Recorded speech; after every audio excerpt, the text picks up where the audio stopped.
Hi, welcome to Skip's Corner, where I cover Nashville's baseball history and events and introduce you to players, coaches, and other fans.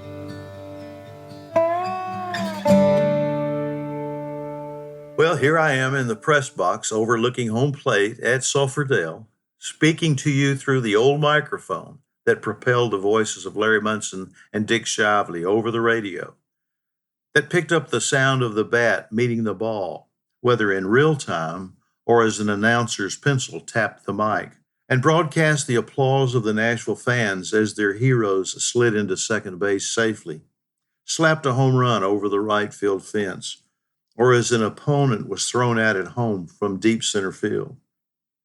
This is Skip Nipper, and thank you for joining me on Skip's Corner. Last time I asked you who your favorite player was, and this time I want you to think about all the baseball movies you've seen over the years. Which one was your favorite? Let me tell you about mine, and here's a hint. There's no crying in baseball. Penny Marshall's delightful movie, A League of Their Own, one of the all-time classic baseball films, tells the story of the All-American Girls Professional Baseball League, and I love it. As World War II was raging and attendance at major league games declining, Chicago Cubs owner Phil Wrigley organized the concept in 1943 to counter the loss of revenue of his club and bring attention to a new brand of the sport. The league began with the teams in 4 cities. If you remember the movie, you'll recognize these names: the Kenosha Comets, the Racine Bells, Rockford Peaches, and the South Bend Blue Sox. Spring training was at Wrigley Field, and after a 108-game season, Kenosha and Racine participated in a 5-game championship series, and Racine took the league crown. And attendance for the first season stood at 176,612. The unexpected success of the ladies' league gave rise to another team as the Milwaukee Chicks became a member in 1944. And after spring training in Peru, Illinois, the league was up and running for a second season. And that new team, Milwaukee, won the regular season and playoff championships in 1944, and attendance grew to 249,000. Another new team came on board, the Fort Wayne Daisies, in 1945, and Rockford was the top team that season, and year-long attendance stood at 450,000. And then in 1946, Pascagoula, Mississippi was chosen as spring training home, and 2 more cities joined the league, the Muskegon Lassies and the Peoria Red Wings. Racine captured the championship at the end of the season, and if you can believe it, attendance had increased to over 750,000.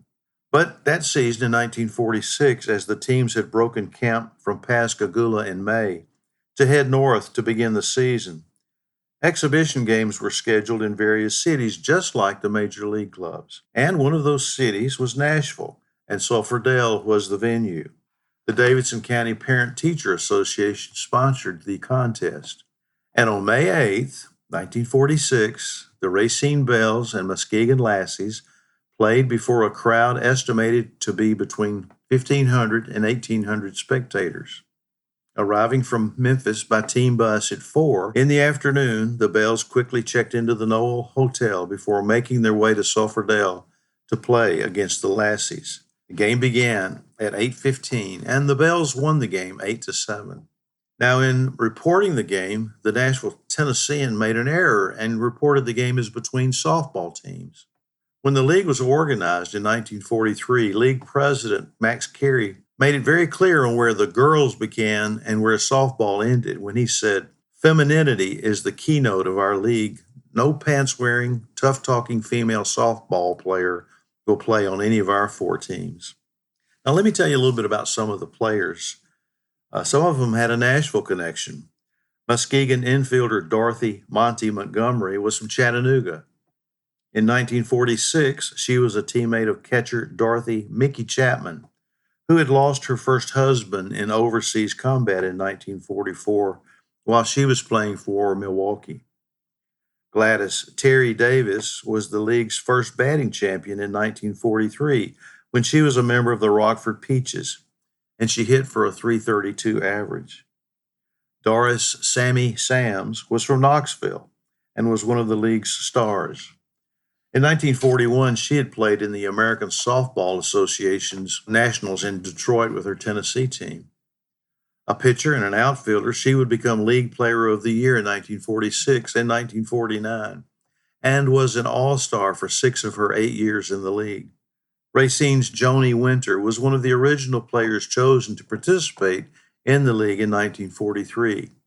And at the end of her 8-year career, all with the Bells, she would be one of 7 pitchers to have won 100 or more games. She had 133 and would go on to become a member of the LPGA, and in 2005 would be inducted into the National Women's Baseball Hall of Fame. Irene Hickson, who is known as Tuffy, was from Chattanooga, a catcher. She played 8 of her 9 years in the AAGPBL with Racine. And Edie Keating would play her entire 8-year career with the Bells, during which she would steal 481 bases. Muskegon manager Ralph Buzz Boyle would become a scout for the Cincinnati Reds.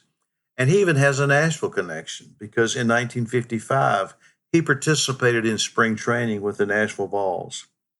Now back to the league. By 1948, attendance had reached 1 million, and 2 Illinois teams were added, the Chicago Colleens and the Springfield Sallies. Both clubs shut down and attendance waned until the league closed shop in 1954. And although there's no review of the one recorded AAGPBL game played at Sulphur Dell, the fan favorite movie always delivers the excitement and competitive spirit of the women of the All-American League. Now there's a connection to that with me, but let me tell you about someone I met who I think is as talented as they come. Anika Orrick is an award-winning illustrator, writer, designer, cartoonist, and storyteller. And she's the author of a book, The Incredible Women of the All-American Girls Professional Baseball League. It was published in 2020 by Chronicle Books. Now, Anika is not new to baseball, and she is a lifelong San Francisco Giants fan. And she presented her work to our local SABR chapter, that's the Society for American Baseball Research, SABR, a few years ago. Her illustration work has been commissioned by several museums, the International Women's Baseball Center, All-American Girls Professional Baseball League Players Association, even Major League Baseball organizations and international sports publications, as well as by a variety of musicians and record labels. And she was commissioned by the Nashville Stars, the initiative to bring Major League Baseball to Nashville, to produce my Skip's Corner caricature. Since you know that I have a face for audio, how do you think she did? Well, if you get a chance, be sure to get your copy of her book. Once again, it's The Incredible Women of the All-American Girls Professional Baseball League. And one of the things I value in researching baseball resources is my membership in SABR. If you'd like more information, go to sabr.org, that's SABR.org, and scope it out. Not only are there various local and regional chapters to join, but groups such as the minor league group, the college group, and the 19th century group, and many others, and they can assist you in learning more about your area of interest. Included in the membership fee is the opportunity to contribute to one of the many publications produced by SABR. For example, I have contributed to 8 publications and have a new biography I will have published on former Major League pitcher Charlie Mitchell, who calls Nashville home. I also wrote one about his brother, John. And some of the books I've been fortunate enough to be involved in are Sweet 16, the 1960 Pittsburgh Pirates, and the team that time won't forget, the 1951 New York Giants, the 1986 New York Mets. The name of the book was There Was More Than Game 6, and a story I wrote entitled Babe Ruth's First Grand Slam on May the 20th, 1919. In a game between the Boston Red Sox and the St. Louis Browns. St. Louis lost to the Red Sox 6-4 in a game at Sportsman Park, St. Louis. And Babe Ruth, as a member of the Red Sox, hit his first Grand Slam there. That's in a book called The Babe. And then along with, there are others that I've been fortunate enough to write for. And besides my book, Baseball in Nashville, published in 2007, boy, I've gotten a lot of mileage out of that book, and these have all been pleasurable experiences, just like meeting someone like Anika Orrick and so many other people that I now call friends who I've met through SABR. I would encourage you to look into it. Go to SABR, SABR.org. It's not very expensive, but the tools for research and writing and listening are just invaluable, and there are a numerous number of opportunities there. You can also join our local chapter, the Grantland Rice Fred Russell chapter. We meet quarterly, and then we have little sessions where we talk for a couple of hours about baseball and different subjects. We have guest speakers, and we have some of our own members who participate in that way as well.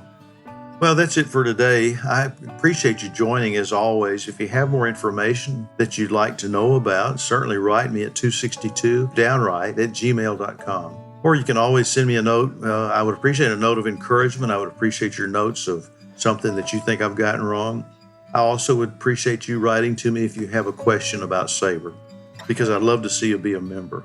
And until next time, thanks for joining me.